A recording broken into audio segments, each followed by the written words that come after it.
Hello Motorrad World fans, and welcome to our first Talking MotoGP of the new year. And on that topic, from myself and the whole team at MRW, we wish you nothing but health, wealth and happiness in 2023. Now, over the next couple of weeks, we're going to be bringing you these shows as the teams launch their new campaigns for 2023. We're just going to dive into the teams and highlight each team, the riders, what's changed, what hasn't changed, what they need to do, blah, blah, blah, blah. Just talking MotoGP in general. And I'm so excited to do this first show because I'm sick of doing the gardening on Sundays. And I don't even have a garden. That's how sick of it I'm doing. Sundays is not for chores and washing dishes and doing garden and washing and all that horrible stuff. It's about watching MotoGP, and the time is nearly upon us for the season to start. End of March, Portugal, Portimao. I'm hoping to be at the season opener, so can't wait. Just cannot wait. It is probably, last year we said it's the most exciting season in MotoGP we've ever had, the most competitive, blah, blah, blah, blah.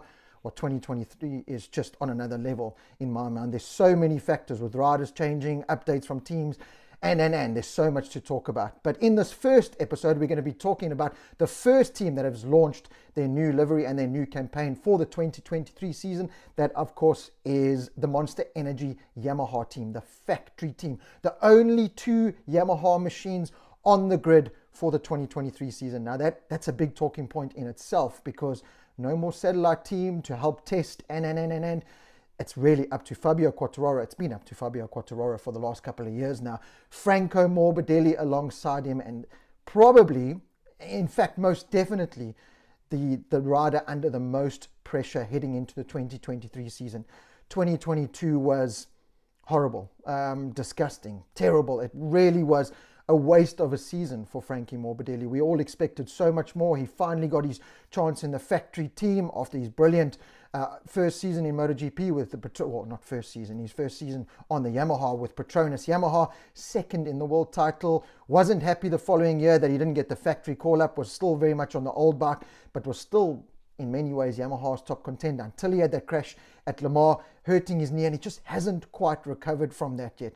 So coming out at the launch, Yamaha did the official launch at a dealer conference in Indonesia, which was, I think, quite cool. That's the best way. Get all your dealers together. It's their biggest dealer conference where they get all the dealers together. It's Yamaha's kind of big hoorah, and they launched the new team there. I loved, well, when I say launched the new team, the new livery, pretty much the same old livery, but with some updates. And I love the new, as Lynn Jarvis called, military-focused, military-inspired livery that Yamaha have now launched for the 2023 season. So still the same kind of look and feel as previous seasons, but I like that new camo kind of filtered in. Really does look good in certain lighting as well. Just brings out that camo style blue and grey, and I like it. I really do like it.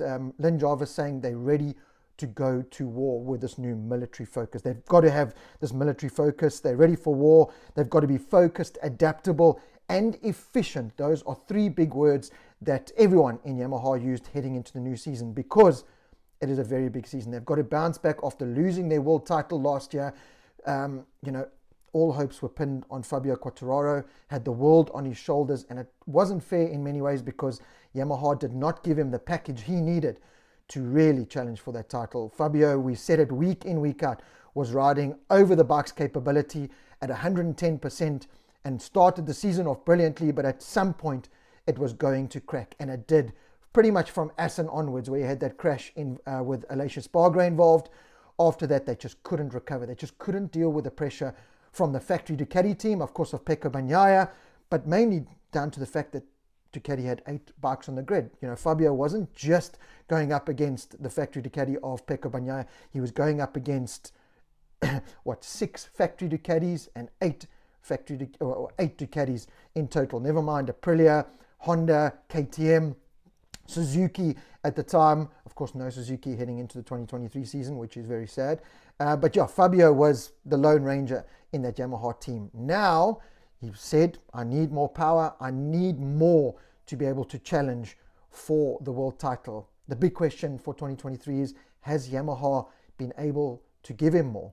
We'll find out the answers. The first test, we don't have to wait long for the first test. It's Sepang on the 5th and 7th of Feb. That is for the test riders. And the 10th and 12th of Feb at Sepang is the first official test. And that's going to be our first chance to see if Yamaha have been able to give Fabio what he needs to challenge for the title in 2023.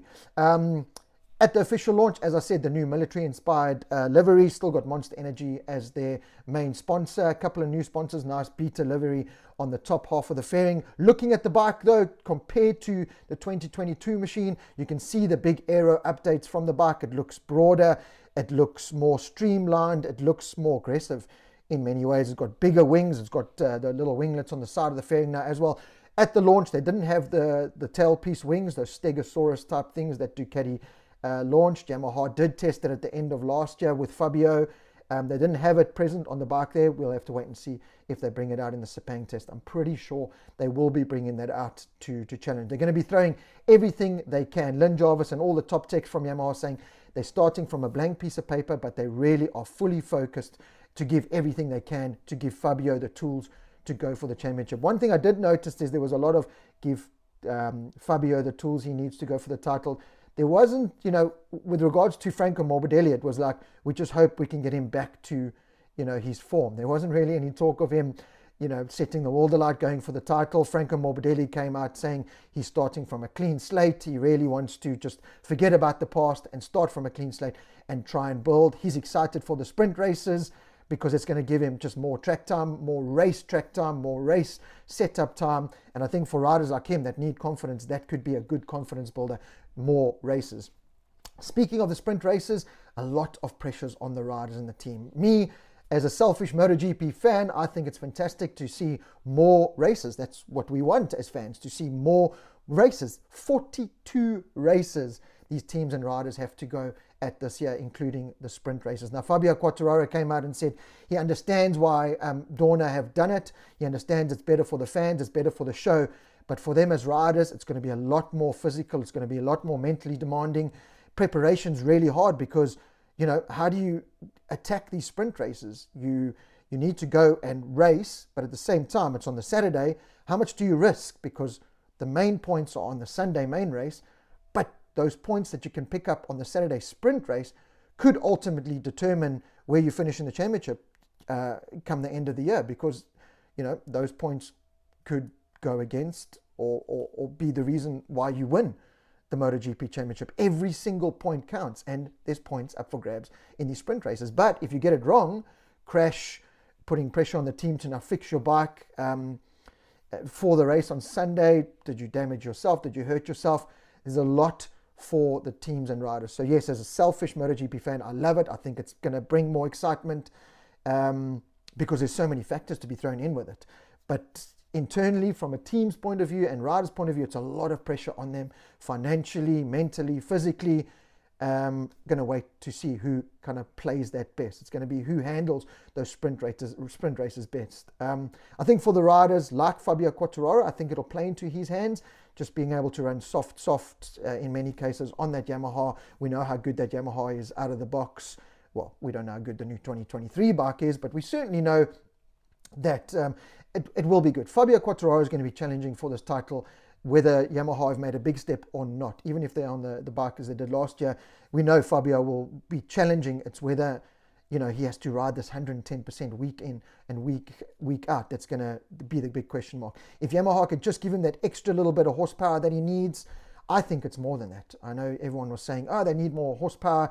I think it's more than that. I think Ducati have raised the bar. I think Aprilia have raised the bar. I think KTM are going to raise the bar. We'll talk about them as they launch those teams. But Yamaha's focus is that same sweet handling chassis, maybe up to notch. Engine certainly up to a couple of notch. Aero a couple of notches. Are they going to be able to do it?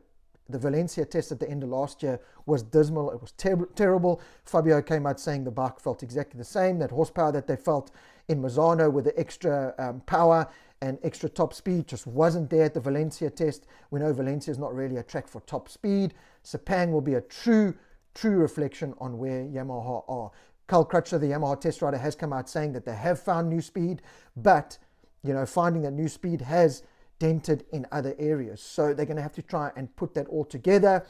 Fabio Quartararo, I don't really think he's the development type. He's the kind of rider that needs it right, and when it's right, he can get on and go, and he'll get the best out of any package that he gets from Yamaha. But without that satellite team, not getting any kind of development, although I don't know how much development came out of the RNF team last year from Dovi and Darren Binder, certainly. But yeah, only 2 Yamahas on the grid. Franco Morbidelli, what's Yamaha's going to be approach with him? Is he going to be the test rider in many ways? It's a big season for Frankie. It's a big season for all riders, but Frankie Morbidelli has the biggest target on his back. If he does not come out fighting, certainly the first couple of rounds, and get good results, there's this big talk that Jorge Martin is already in talks with Lynn Jarvis and Yamaha to take that role. Now, I think Franco Morbidelli is already out of the team if they're talking to Jorge Martin. Surely they are not going to let a Jorge Martin go to keep a Frankie Morbidelli. I think Jorge Martin is already on their radar. Jorge Martin is upset that he didn't get the full factory ride. Even though he's in the Pramac team, he's on the same money as Bastianini, he's on the same contract, everything, just different livery. Jorge Martin's ego was hit by Ducati, and he wants to fight back. So if Yamaha can give this improved package, and Martin can see it's an improved package for 2023, I can see him jumping ship for 2024 onto the full factory. He wants to be a full factory rider. Even though he is technically a full factory rider, he wants to be in those colors. So Frankie Morbidelli, the pressure's on. This talk that Lynn Jarvis has already been in contact with Martin is not a good sign for Frankie Morbidelli.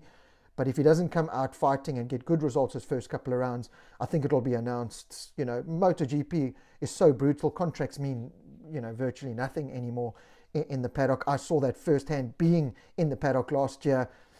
And we could see Jorge Martin announced as a full factory Monster Energy Yamaha rider from 2024 onwards. There's a lot of things that come into play. He's been a Red Bull athlete since his career pretty much started. This will be changing to Monster Energy. Will he let go of the best package on the grid, a Ducati, to go to a challenging, trying to get themselves back to the best Yamaha machine? I don't know. These are all the big question marks that come with Yamaha. Certainly the biggest question mark is, have they found enough to give Fabio Quartararo that little bit more edge that he needs to compete? I think it's going to be very hard, even if they have found something, because Fabio is not just up against Pecco Bagnaia. He's going to be up against Bastianini, is going to be a big threat. If Honda can sort themselves out, Marc Marquez, Joan Mir, Alex Rins, Brad Binder, Jack Miller on the KTMs, Aleix Espargaro, Maverick Vinales. Yeah, I still worry about them consistently over a season. Certainly Maverick Vinales, if he throws his toys out the cot.